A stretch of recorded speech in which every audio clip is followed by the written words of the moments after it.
အား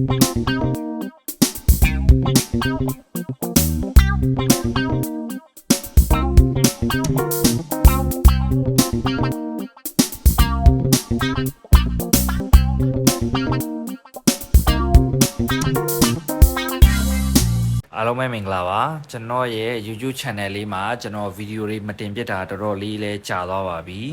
ဒီတစ်ခေါက်မှာတော့ကျွန်တော်တန်ရမြို့ကိုရောက်ခဲ့တုန်းကနောက်ထပ်သွားခဲ့လဲခဲ့စားခဲ့တဲ့နေရာတွေအများကြီးပဲရှိပါသေးတယ်အဲ့နေရာတွေကိုကျွန်တော်ရဲ့ဒီကင်မရာထဲမှာရှိတဲ့ဗီဒီယိုလေးတွေနဲ့ကျွန်တော် edit လုပ်ပြီးတော့ဆက်လက်ရိုက်ကူးတင်ပြပေးတော့မှာဖြစ်ပါတယ်ဆိုတော့ကျွန်တော်နဲ့တူလိုက်ကြည့်ကြပါအောင်ခင်ဗျာအခုကျွန်တော်တို့ပထမဆုံးမနက်စာကိုလက်ပံပွင့်ကြောင်းနဲ့လှုပ်ထားတဲ့လက်ပံခေါက်ဆွဲကိုဒီဆိုင်မှာလာရောက်မီးစမ်းကြည့်တာပဲဖြစ်ပါတယ်ဒီမှာကခေါက်ဆွဲတစ်မျိုးတည်းမဟုတ်ဘူးတခြားချက်ချောက်ပေါင်းတို့ကောင်းချင်းပေါင်းတို့လည်းရတယ်လို့သိရတယ်ဆိုတော့ဘယ်လိုပုံစံမျိုးလှုပ်ထားမလဲဆိုတာကိုကျွန်တော်နဲ့တူစားရင်းနဲ့မီးစမ်းကြည့်လိုက်ရအောင်အခုပထမဆုံးဆိုင်ထဲကိုဝင်ချင်းမြင်တွေ့ရတာကတော့မြေအိုးလေးတွေနဲ့ပေါင်းထားတဲ့ကြက်ချောက်ပေါင်းပူပူနွေ့နွေ့လေးပဲဖြစ်ပါတယ်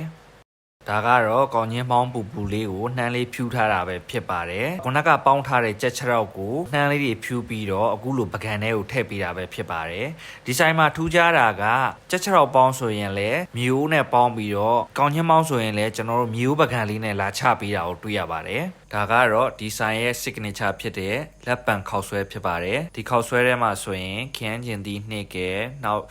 နန်ပင်မုံလာရွက်နောက်ပြီးပဲပင်ပေါင်းနဲ့အဓိက signature ကတော့လက်ပံမွှင်ကြောက်ကိုစားလို့ရအောင်ဒီခေါက်ဆွဲထဲမှာထည့်ပေးထားတာပဲဖြစ်ပါတယ်အရသာလည်းတော်တော်ကောင်းပါတယ်တချို့ကလည်းဒီခေါက်ဆွဲတဲ့ကိုအခုလိုမျိုးတူဘူးခေါက်ကြော်တို့ဝက်ခေါက်ကြော်အစရှိရာတွေထည့်ပြီးတော့စားကြတာမျိုးလည်းတွေ့ရပါတယ်这样子说先吃什么အခုမနက်စာလဲစားပြီးပြီဆိုတော့ကျွန်တော်တို့မရောက်ဖူးသေးတဲ့ strawberry စိုက်ခင်းကိုတွားရောက်လက်ပတ်ကြည့်ရှုမှာဖြစ်ပါတယ်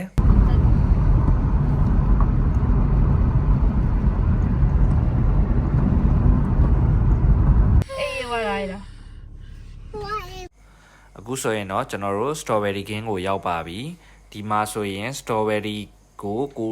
လိုတလောက်ခူးပြီးတော့ဒီမှာအချိန်နဲ့ပြန်ဝယ်လို့ရတယ်လို့သိရပါတယ်အခုမြင်တွေ့ရသလောက်ဆိုရင် strawberry ခြံလေးကတော်တော်လေးကိုလှပါတယ်ခြံပတ်လေးကိုကျွန်တော်တို့ဒီလေးတိုက်ရင်လေတဲ့ပန်ကာလေးတွေနဲ့အလှဆင်ထားတာလေးကတော်တော်လေး idea ကောင်းပါတယ်ဒီ strawberry ခြံရဲ့အလှတစ်ခုပဲဖြစ်ပါတယ်တော်တော်လေးလည်းလှပါတယ် strawberry ကိုလည်းအခုလိုမျိုးမြောင်းလေးတွေလုပ်ပြီးတော့စနေတကြစိုက်ထားတာကိုတွေ့ရတယ်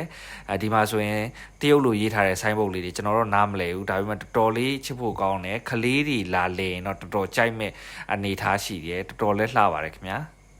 ဒီမှာကျွန်တော်တို့ရောက်လာပြီးနောက်ပိုင်းမှာဓာတ်ပုံလာရိုက်တဲ့လူငယ်တွေလည်းတော်တော်များများတွေ့ရပါတယ်ဆိုတော့ဒီနေရာလေးကတော်တော်ကိုရာသီဥတုကလည်းအေးတဲ့အရက်ဖြစ်တဲ့အတွက်တော်တော်လေးတာရပါတယ်ကန်ဆိုးတာတစ်ခုကတော့ဒီ strawberry ခင်းထဲကိုရောက်တဲ့အချိန်မှာ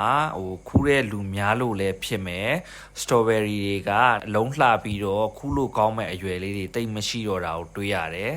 ဆိုတော့ strawberry ခင်းကတော့တော်တော်လေးလှတယ်သို့ပေမဲ့ကိုလိုချင်တဲ့အနေအထားမျိုးမရှိတဲ့အနေအထားကြတော့ဓာတ်ပုံရိုက်ပြီးတော့ပဲခလေးတွေနဲ့ခဏတစ်ဖြုတ်နားပြီးပြန်လာခဲ့ပါတယ်နောက်ထပ် strawberry ခင်းတစ်ခုလည်းရှိတယ်လို့သိရတယ်ဆိုတော့အဲ့ဒီ strawberry ခင်းကိုကျွန်တော်တို့ထပ်ပြီးသွားလဲအောင်မှာဖြစ်ပါတယ်အခုဆိုရင်တော့ကျွန်တော်နောက်ထပ် strawberry ခြံတစ်ခုရဲ့ရှေ့ကိုရောက်နေတာပါဒီ strawberry ခြံရှေ့မှာဒီထင်းရှူတော့ကြီးကတော်တော်ကိုလှပါတယ်ဆိုတော့ဒီခြံထဲမှာပါအခုကျွန်တော် strawberry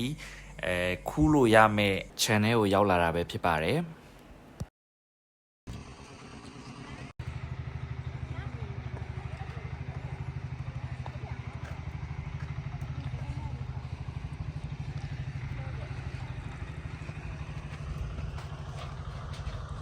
အခုကျွန်တော်တို့ strawberry ဒီကိုစိတ်ကြိုက်ခူးလို့ရမယ့်အခင်းထဲကိုရောက်နေတာပဲဖြစ်ပါတယ်ဒီခင်းလေးကတော်တော်လေးလဲလှတယ် strawberry သီးတွေလည်းအလုံးတွေတော်တော်ကြီးတယ်အခုမြင်ရတဲ့အတိုင်းပဲဆိုတော့ဒီမှာကကျွန်တော်တို့ကြိုက်တဲ့လောက်ခူးလို့ရတယ်သူတို့ချင်းတောင်းလေးတွေပေးတယ်ပြီးရင်အဲ့ဒီချင်းတောင်းလေးတွေကိုကျွန်တော်တို့ခူးလာတဲ့ strawberry သီးတွေကိုကီလိုနဲ့ပြန်ချိန်ပြီးတော့ကျွန်တော်တို့ပတ်စံပြန်ရှင်းပေးရတာပဲဖြစ်ပါတယ်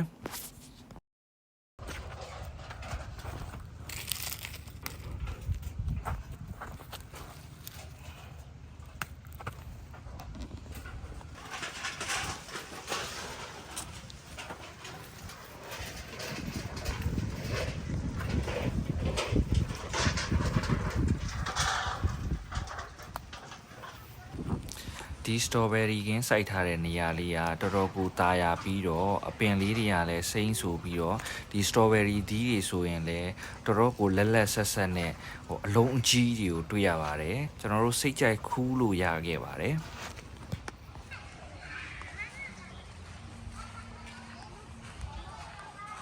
အခုကျွန်တော်နောက်ထပ်ရောက်နေတဲ့နေရာတစ်ခုကတော့အစားအသောက်တွေကိုလည်းမှားစားလို့ရပြီးတော့ကလေးတွေလည်းဆော့လို့ရတဲ့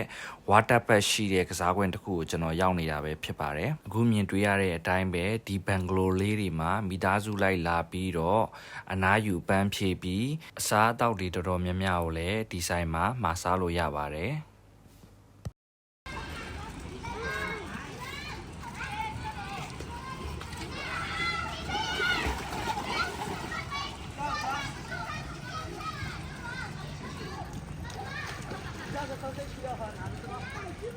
ဒီဝါတာပတ်မှာအခုမြင်နေရတဲ့ရေကန်လေးကတော့ကလေးတွေအတွက်ကိုတီးတန့်ပြုတ်လုပ်ပေးထားတဲ့ကန်ဖြစ်ပါတယ်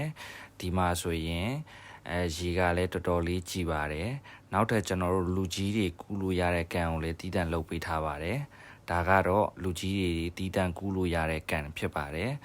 ကျွန်တော်ကြည့်တဲ့လောက်တော့ဒီကန်ကအောက်မှာပီးပြားတွေကိုခင်းပြီးတော့ကန်ကိုအမြင့်ဆောက်ထားတာဖြစ်ပါတယ်တော့ဟိုမှာလည်းဟိုမှာရေကူးနေတယ်ဟိုမှာ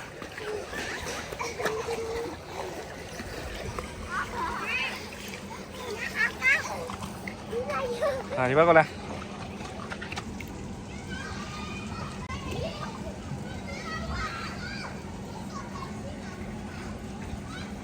တိမ်တိမ်လေးနော်ဒါနော်ဒီကတိမ်တိမ်လေးပဲဟုတ်တယ်အခုကျွန်တော်နောက်ထပ်ရောက်နေတဲ့နေရာတစ်ခုကတော့တန်ရမ်းမြို့ကိုမိုင်းပုံးဆရာတော့ကြွလာလို့ရှိရင်တရင်သုံးနဲ့နန်းဆန်းဖူးအကြောင်းကိုကျွန်တော်ရောက်လာတာပဲဖြစ်ပါတယ်ဒီမှာနန်းဆန်းဖူးပန်းချံလေးရှိပါတယ်နောက်ထပ်ထူးခြားတာတစ်ခုကတော့ဒီမှာလှိုင်းကူးငယ်တစ်ခုလည်းရှိတယ်လို့သိရပါတယ်ဆိုတော့ဘယ်လိုရှိလဲဆိုတာကိုကျွန်တော်တို့ဝင်ရောက်လေ့လာကြည့်မှာပဲဖြစ်ပါတယ်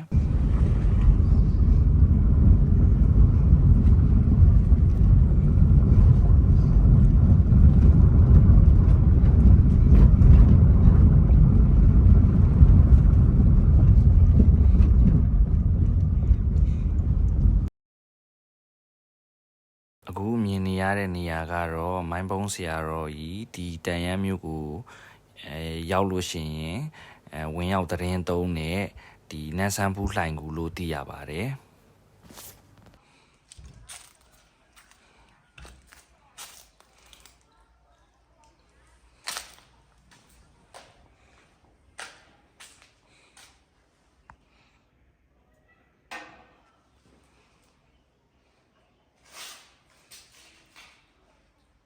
အခုမြင်တွေ့နေရတာကတော့နန်းဆန်းဖူးပန်းချံပဲဖြစ်ပါတယ်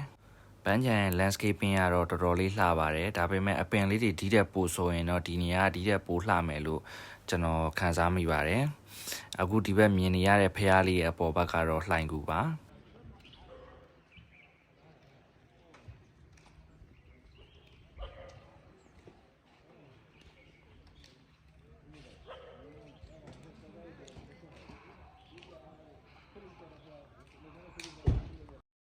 အခုကျွန်တော်တို့မြင်နေရတဲ့မြင်ကွင်းကတော့ဒီနန်းဆန်းဖူးကနေအပြန်တန်ရမ်းမြို့ကိုလှမ်းမြင်နေရတဲ့မြင်ကွင်းပဲဖြစ်ပါတယ်ဒီနေရာလေးကညနေပဲဆိုရင်တော်တော်လေးလှပြီးတော့တာရပါတယ်ကျွန်တော်ရဲ့ဒီဗီဒီယိုလေးကိုတော့ဒီနေရာမှာပဲဆုံးသက်ပါရစေကျွန်တော်ရဲ့ YouTube channel လေးကိုလည်း like and subscribe လုပ်ခဲ့ပေးပါအောင်ဗျာအားလုံးကျေးဇူးတင်ပါတယ်